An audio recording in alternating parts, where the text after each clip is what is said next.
נקסטל, פתרונות טלפוניה לעסקים ולפרטיים. כולנו שומעים כל יום שני וחמישי על שינויים, מהפכות, חברות חדשות שקמות, חברות שעדיין לא נסגרות, חברות שבקשיים. שוק התקשורת בארץ משתנה מיום ליום. מי ששמע לאחרונה, נפתחה חברה חדשה שנקראת רמי לוי השקמה, טלפוניה, שמציעה שירותים שירותי טלפוניה סלולרית ב-20 אגורות לדקה. אנחנו לא מכירים את זה, לא יודעים מה הם נותנים. השמועות כבר אומרות שהחברה הזאת נותנת שירותים קלאס B. מה הכוונה? הם לא נותנים את אותם מהירויות גלישה, לא נותנים בדיוק אותם טלפונים שפלאפון נותנים וכו'. אבל הם נותנים כאילו עוף עם כל טלפון. זה נכון, את העוף זה יקדם. בנוסף לזה, ניתנו רישיונות לשתי חברות סלולריות נוספות, שגם הן אמורות להיכנס לשוק במהלך השנה הקרובה, ויש לעקוב אחרי, ואנחנו צריכים כמשתמשים לעקוב אחרי מה שהם נותנים ולראות באמת שאנחנו מקבלים שם את מה שאנחנו רוצים. בנוסף לזה, קרו כמה מהפכות בשנים האחרונות, ואני שבאתי מהמרכזות הציבוריות, מרכזיות קטנות של 20, 30, 40 ו-80 אלף מנויים, כמו המרכזיות שיש בבזק. בזמנו כל התכונות שהיו לנו בטלפון היו בתוך המרכזייה. לדוגמה, חיוג מקוצר זו תכונה שבזק בזמנו מכרה לאנשים. אנשים שילמו לפי המספרים המקוצרים שהם יכלו להפעיל. היה 10 מספרים מקוצרים ו-20 מספרים מקוצרים.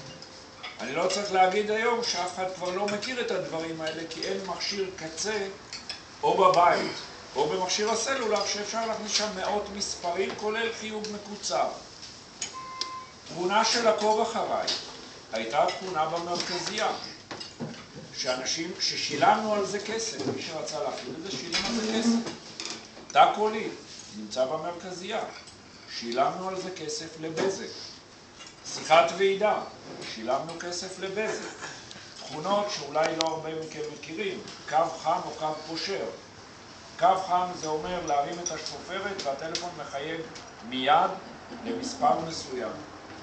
שירות שבעיקר היה מיועד לקשישים, או השירות הדומה לו, קו פושר, מרימים את השפופרת, אם לא מחייגים תוך 7 שניות, זה מתקשר אוטומטית למספר מסוים, שזה השירות היותר מתאים לקשישים, שאם משהו קורה פשוט מרימים את השפופרת וזה מצלצל אצל הילד. על כל אחד מהתכונות האלה שילמנו כסף. תא קולי הזכרתי, שילמנו כסף. ועידה כמובן שילמנו כסף. בסלולר, פורטלים של חברות הסלולר, בזמנו קנינו מכשיר, ואיך שהיינו מפעילים, איך שהיינו נכנסים או מתחברים לאינטרנט, היינו נוחתים באתר של חברת הסלולר, כאשר זה היה שירות בתשלום. ושירותים נוספים שכולנו מכירים, שחויבנו בתשלום עליהם. מה שקרה בשנים האחרונות, אני יכול להגיד שלאפל יש תרומה מאוד גדולה בנושא הזה, שקיבלנו, המכשירים שיש לנו היום ביד הם מכשירים חכמים. למעשה את כל התכונות, רוב התכונות שאנחנו משתמשים בהן, יש לנו אצלנו ביד. לדוגמה, תא קולי. יש לנו תא קולי בבזק, יש לנו תא קולי בסלקום. האם אנחנו צריכים את התאים האלה? בחלק מהמקרים כן, בהרבה מקרים לא. יש היום למכשירים סלולריים תוכנה של תא קולי, שאנחנו יכולים להפעיל בטלפון שלנו. שיחה נכנסת, אם לא ענינו, אחרי פרק זמן שאנחנו נגדיר, השיחה תוקלט, או ההודעה תוקלט במכשיר שלנו, לא נצטרך לשלם לחברת הסלולר עבור זמן אוויר בשביל למשוך את ההודעה, ובזה אנחנו יכולים לחסוך. שירותים נוספים שיש היום ברשת, כולם מכירים אותם, זה את הוואטסאפ, זה את הווייבר, זה את הסקייפ. כמה מאיתנו משתמשים בהם? לא הרבה. זה מותקן אצל רובנו. אצל הילדים כן. נכון? אנחנו לא. למה? ככה. למה? כי אנחנו מעדיפים לשלם. ונעבור, אני אחזור לשירותים האלה קצת יותר מאוחר, אני אעבור כרגע לשירותים שאני נותן. כמו שאמרתי, 4 שירותים למעשה, שאחד מהם זה קשר ישיר. הכוונה פה לשני מנויים שיכולים לדבר ביניהם, כמו שאמרתי, נקודה לנקודה. קשר קבוצתי, קבוצה של אנשים שיכולים להיות מקושרים ביניהם דרך האינטרנט. קו עוקב, כמו שאמרתי, קופסה קטנה שמותקנת בבית, מקושרת לאינטרנט, לקו בזק ולמכשיר טלפון, ואז עם הטלפון הסלולרי או כל מכשיר אחר שאני מתחבר לאינטרנט, אני יכול מכל מקום לעשות את השיחות דרך קו הבזק.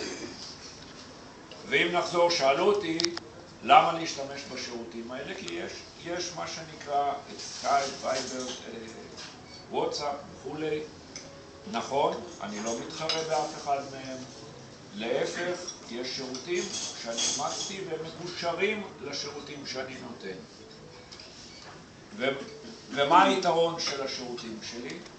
בשירותים שלי אפשר להשתמש במוצרים סטנדרטיים. מה הכוונה? ככל שהמוצר או המכשיר שאני אעבוד איתו יהיה יותר משוכלל, נוכל לעשות איתו יותר. לדוגמה, אם 2 מהלקוחות שלי יפעילו על מחשב נייד תוכנה מסוימת שתומכת בשיחות וידאו, הם יוכלו לבצע ביניהם שיחות וידאו. אם מישהו יתקין מכשיר שיודע לתת שירותי תא קולי, יהיה לו גם תא קולי. ולמעשה ההיגיון, ואם אנחנו מסתכלים גם מה שאומרים היום האנליסטים, כל חברות התקשורת הטלפוניה למעשה הופכות לצינורות. מה הכוונה? הם ייתנו לנו קשר מנקודה לנקודה. ככל שציוד הקצה שלנו היום יהיה יותר חכם, נוכל לקבל, מה שנקרא לקבל או לספק יותר שירותים. יש היום מושג חדש שנכנס לשוק, machine to machine, כלומר 2 מכונות או 2 מוצרים שמדברים אחד עם השני, וכבר לא שירותים שאנחנו מקבלים מחברות הסלולר. מוצר נוסף שאני נותן או שאני מספק, זאת מרכזייה לעסקים. מרכזייה לעסקים, א', עסק היום מגודל מסוים צריך מרכזייה. מרכזייה נותנת גם מה שנקרא, זה הפנים של העסק למי שמתקשר.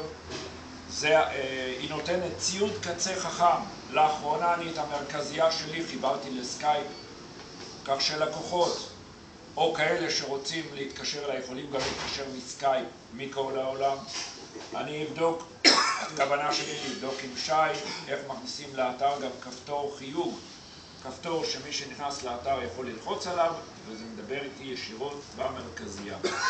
לקוחות טובים, אנשים פרטיים שרוצים לחסוך כסף בשיחות בעיקר בחו"ל, כאלה שנוסעים הרבה לחו"ל, עסקים שרוצים לשפר את המרכזייה, ודרך אגב כל השירותים שלי כולם משתלבים אחד בשני.